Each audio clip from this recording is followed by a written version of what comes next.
Good morning दोस्तों, thank you for watching my YouTube channels. दोस्तों आज हम चर्चा करेंगे, हमारा विषय है कि अपने आप से बचो, अपने आप से बच के।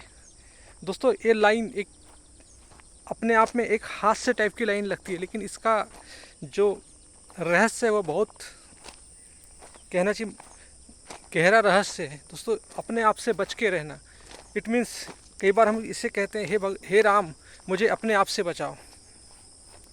दोस्तों इसको समझने के पहले हमें ये समझना है कि ये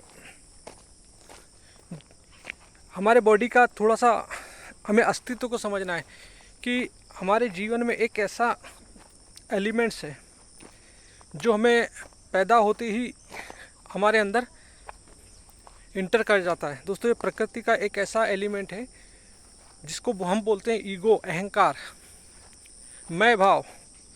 ये हमारे अंदर हमेशा सघन भाव में रहता है। और दोस्तों प्रकृति में जब हम पैदा होते हैं तो हमारे साथ कामनाओं का एक पुंज पैदा हो जाता है दोस्तों। और ये कामनाएं हमेशा हमारे बॉडी के हर सेल्स में एग्जिस्टिंग करती है, यानी हमारे पूरे प्रकृति यानी इस शरीर के ऊपर पूरी कामनाओं की प्रकृति छाई हुई रहती है। क्योंकि दोस्तों जैसे जैसे हमारी शरीर का डेवलपमेंट होता है, हमारी इंद्रियां बढ़ने लगती है, हम संसार की ओर देखने लगते हैं, तो हमारी कामनाएं बढ़ने लगती है। क्योंकि दोस्तों जो हमारे अंदर जो मैं तत्व है, ये मैं तत्व हमेशा अपने आप की अभिव्यक्ति कामनाओं में ही करता है। तो दोस्तों हमारा माइंड इतना कामनाओं के प्रति संस्कारित हो जाता है क्योंकि कामना हमारे हर सेल्स में बैठी हुई है। क्योंकि दोस्तों हमारे अंदर जो मैं तत्व होता है, मैं अज्ञान होता है, उसको खुद को स्वयं का ज्ञान नहीं होता। क्योंकि दोस्तों जब मैं को जब स्वयं का ज्ञान नहीं होता तो मैं हमेशा अपनी कामनाओं में फंसता है, वो अपने अनुभव में फंसता है, अपनी मान्यताओं में फंसता है, अपनी कल्पनाओं में फंसता है, अपने भावनाओं में फंसता है। और दोस्तों उसी के आधार पे वो अपना जीवन जीता है, यानी जो भी अनुभव करता है, जो मान्यता होती है, जो कल्पना होती है, उसके आधार पे ही अपने आप को उस दिशा की ओर मोड़ने लगता है। तो दोस्तों इसी प्रकार हमारे जीवन में भी जैसे हम साल भर जो हमारे जो त्यौहार आते हैं, साल भर हमारे जो फंक्शन आते हैं, चाहे हम समाज में रहते हैं, हमारा दोस्तों हमारे हर सेल्स में समाज की वृत्तियाँ बैठी हुई है, समाज के संस्कार बैठे हुए हैं। और दोस्तों हम हमेशा उसी की ओर चले जाते हैं। अहंकार स्वयं के बारे में नहीं जानता है, अहंकार को स्वयं का आत्मज्ञान नहीं होता, इसलिए अहंकार हमेशा संसार की वस्तुओं के पीछे भाग जाता है, मन के विषय और संसार की वस्तुओं के पीछे भाग जाता है। तो दोस्तों और वो विषय उनको अहंकार को इतना दुख देने लगते हैं कभी कभी कि वो फिर उससे उभरना बड़ा मुश्किल हो जाता है। दोस्तों जैसे हम नहीं चाहे कि भी अभी जैसे हमारे कुछ फेस्टिवल्स आते हैं, जैसे दीपावली आ गया, हम अपने आप को कंट्रोल नहीं कर पाते और मार्केट में जब बाज़ार लगा होता है तो हम न जाने कितने पैसे खर्च करके वस्तुओं को ख़रीद के ला लेते हैं। अपने मन के जो विषय होते हैं, जो हमारा अहंकार हमें प्रलोभित करता है, संसार की चीज़ें हमें अट्रैक्शन करती है, और वो हम अननेसेसरी चीज़ों को इकट्ठा करके घर पर ला लेते हैं। दोस्तों सेम थिंग्स हमारे जीवन में कई सामाजिक त्यौहार आते हैं, कई सामाजिक फंक्शन आते हैं, तो हमारी कामनाएं हमें बहाकर उनकी ओर ले जा लेती है। और दोस्तों न जाने हम समाज में चीज़ों को, अनेकों प्रकार की चीज़ें देखते हैं और हम फिर फंसने लगते हैं। तो दोस्तों इसीलिए कहा गया है कि अपने आप से बच के, क्योंकि हमारे अंदर जो अहम तत्व बैठा हुआ है वो अज्ञान में जीता है और वो अज्ञान में ही अपनी यानी किसी भी कामनाओं की तरफ बह जाता है, क्योंकि उसकी प्रकृति होती है कि वो कामना के बगैर जी नहीं सकता। तो दोस्तों यदि हमें आत्मज्ञान नहीं है, हमें अपनी कामनाओं की प्रकृति का ज्ञान नहीं है, क्योंकि कामनाएं हमेशा जब अज्ञान की ओर बढ़ती है दोस्तों तो हमेशा कामनाएं दुख देती है। कामनाओं का दुख देना मतलब ये होता है कि हम स्वयं को नहीं जानते। यदि हम स्वयं के स्वयं के कर्ता को जान ले तो दोस्तों हमारे दुख मिट जाते हैं। इसलिए मनुष्य के जीवन में जो सबसे बड़ा जो दुख होता है और उस दुख का सबसे बड़ा जो कारण होता है कि हम अपने अंदर के कर्ता भाव को नहीं जानते। दोस्तों हमेशा हम अपनी कामनाओं, अपने कर्मों को दोष देते हैं। दोस्तों कर्म हमेशा कर्ता से जनित होते हैं। दोस्तों एक डूअर होता है करने वाला, उसी से उसके कर्म होते हैं। दोस्तों कर्म को सच नहीं मानना है, क्योंकि कर्म के केंद्र में हमेशा कर्ता होता है।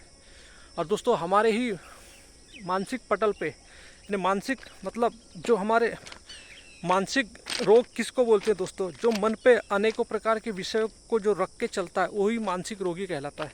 दोस्तों मानसिक रोग और कुछ नहीं होता। मानसिक रोग होता है अहंकार की अनेकों प्रकार के विषयों का संग्रह कर लेना, यही मानसिक रोग कहलाता है। तो दोस्तों और ये मानसिक रोग तब होता है जब हमारा मैं भाव अज्ञानतावश अनेकों प्रकार के विषयों को इकट्ठा कर लेता है और अपने मन पे सजा लेता है। दोस्तों तभी ये कहना चाहिए हमारे अंदर दुख पैदा होता है, और ये दुख ही हमारे जीवन का मूल कारण होता है कि स्वयं को न पहचानना, कामनाओं की प्रकृति को नहीं पहचानना।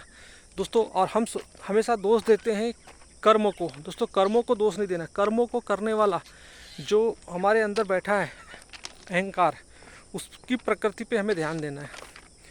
इसलिए दोस्तों हम हमेशा कहते हैं कि अपने आप से बच के मतलब जो हमारे अंदर जो मैं बैठा हुआ है अहंकार, वो आपको किस भावना में ले जाएगा दोस्तों इसका कोई ठिकाना नहीं है। क्योंकि हमारे अंदर हमारे विचार, हमारी भावनाएं, ये सब केमिकल्स स्ट्रक्चर होते हैं दोस्तों। ये कब आते हैं हमें पता नहीं चलता। और भावना तो हमारी रासायनिक होती है। एनिमल्स की भावना जो होती है, जानवरों की जो भावना, जानवरों में जो भावना होती है वो भावना हम में भी होती है। इसीलिए दोस्तों भावनाओं को विचारों के माध्यम से समझा जाता है।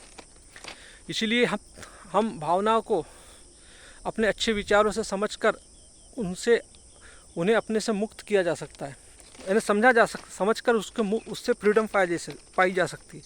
तो दोस्तों अपने आप से बच के रहने का मतलब ये होता है कि अपनी कामनाओं में मत बहिए, क्योंकि कामनाएं हमेशा आपकी नहीं होती। कामनाएं हमेशा समाज की होती है, संसार की होती है, वर्ल्ड की होती है। और दोस्तों हम जब समाज के प्रभाव में आ जाते हैं तो हमारी कामनाएं सामाजिक परिवेश में रह के हमें बहा के ले जा लेती है।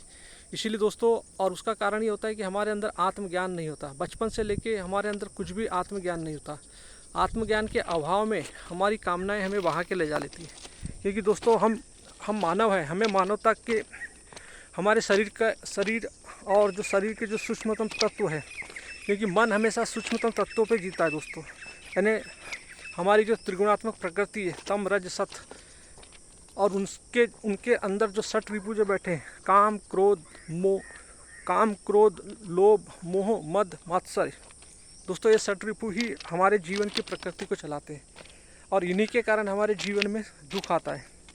तो यदि हम इनको नहीं समझ पाते, और क्योंकि बहुत सूक्ष्म होते हैं, इनके ऊपर एक सतत अवलोकन करना पड़ता है, आत्मचिंतन करना पड़ता है, आत्मज्ञान। दोस्तों ये तीन कुंजी है, आत्मज्ञान, आत्म अवलोकन और आत्मचिंतन। इन तीन चीज़ों से ही आप अपने अंदर के इस मय भाव से मुक्त हो सकते हैं। तो दोस्तों जीवन में आत्मज्ञान बढ़ाइए, भगवान श्री कृष्ण की गीता पढ़िए, उपनिषद पढ़िए, भारत के दर्शन शास्त्र पढ़िए और अपने आत्मज्ञान को बढ़ाइए और अपना बेहतरीन जीवन जिए और समाज को बेहतर बनाएं, अपने परिवार को बेहतर बनाएं। दोस्तों आत्मज्ञान जिस घर में होता है वहाँ का समाज बहुत स्ट्रांग होता है। आत्मज्ञान जिस देश में होता है वो देश स्ट्रांग होता है। और दोस्तों ये विचारधारा यदि पूरे विश्व में लग जाए तो हमारा विश्व बेहतर होने लगता है। सो थैंक यू दोस्तों, हैव ए नाइस डे।